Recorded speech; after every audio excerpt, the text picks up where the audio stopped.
Close your eyes. Take a slow breath.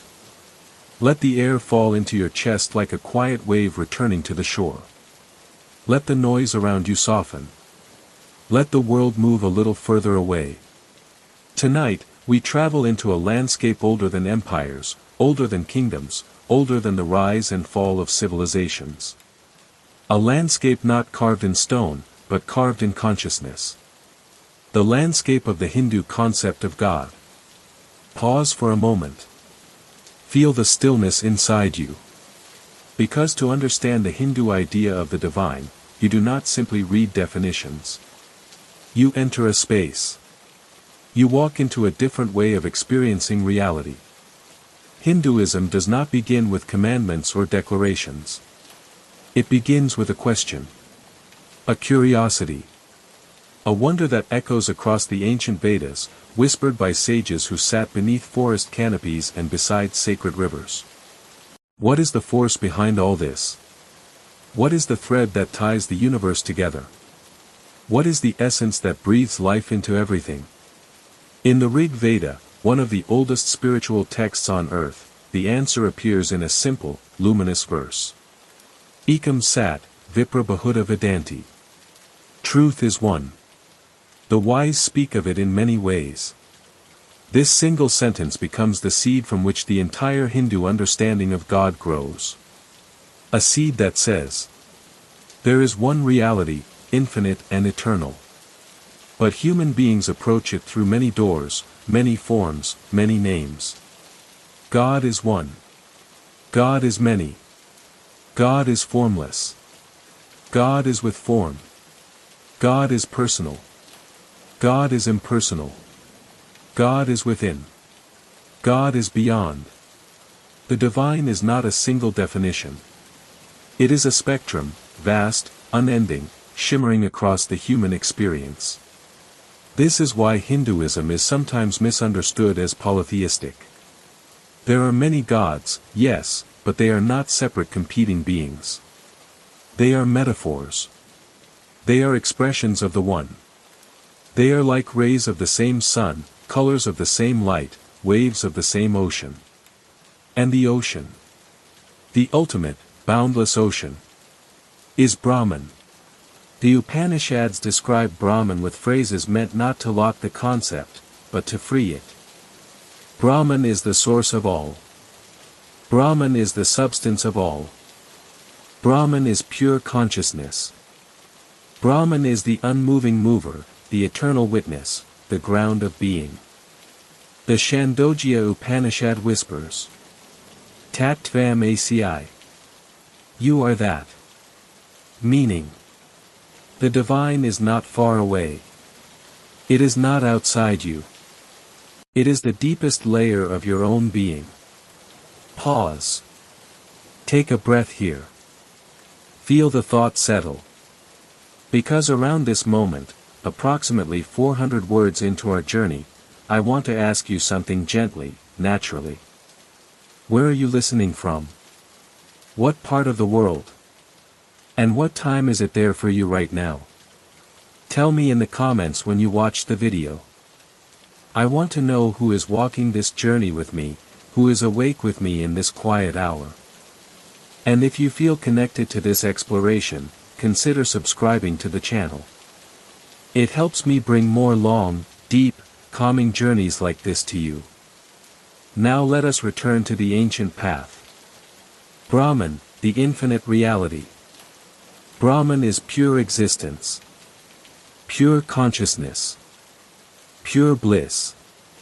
Not a person, not an object, not a being among beings.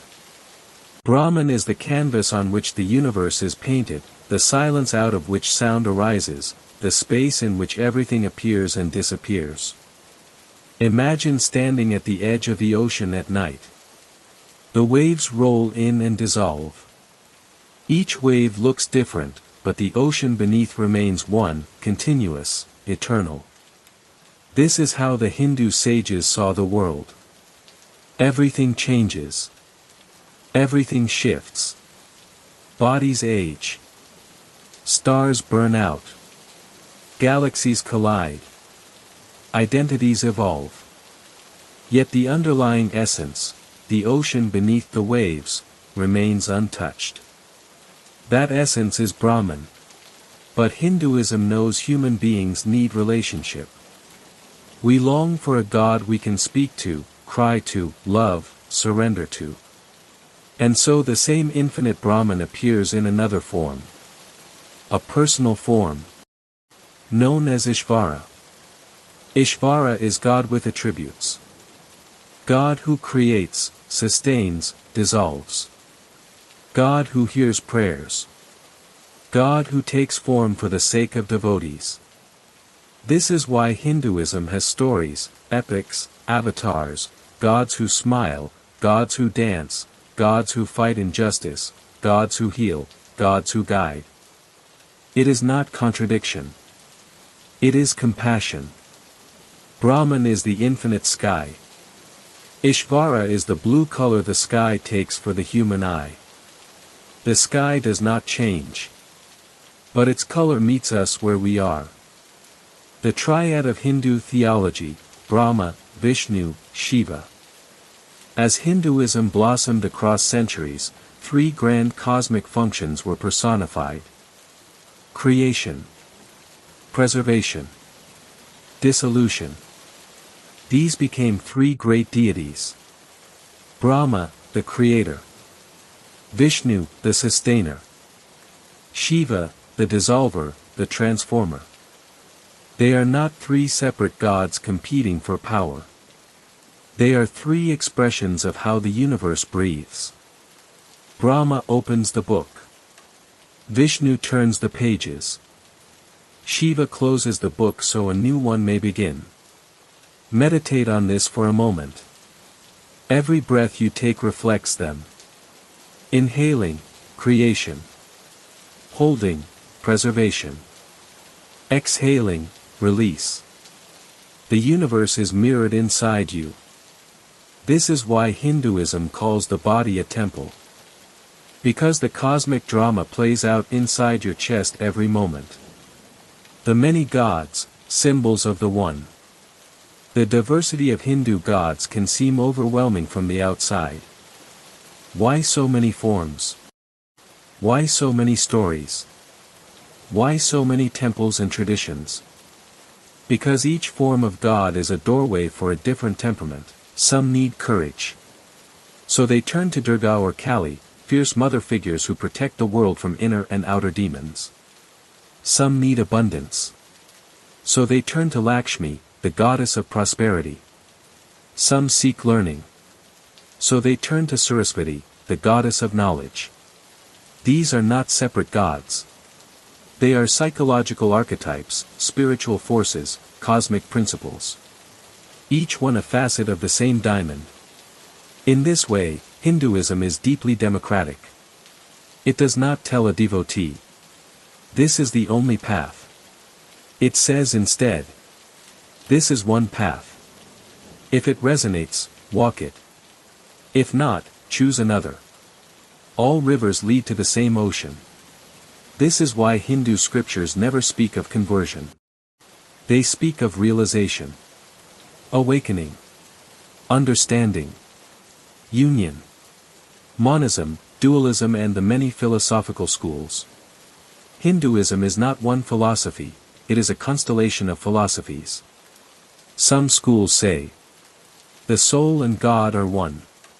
This is Advaita Vedanta, taught by Adi Shankaracharya. Some say, the soul and God are distinct but eternally connected. This is Vishtadvaita, taught by Ramanuj.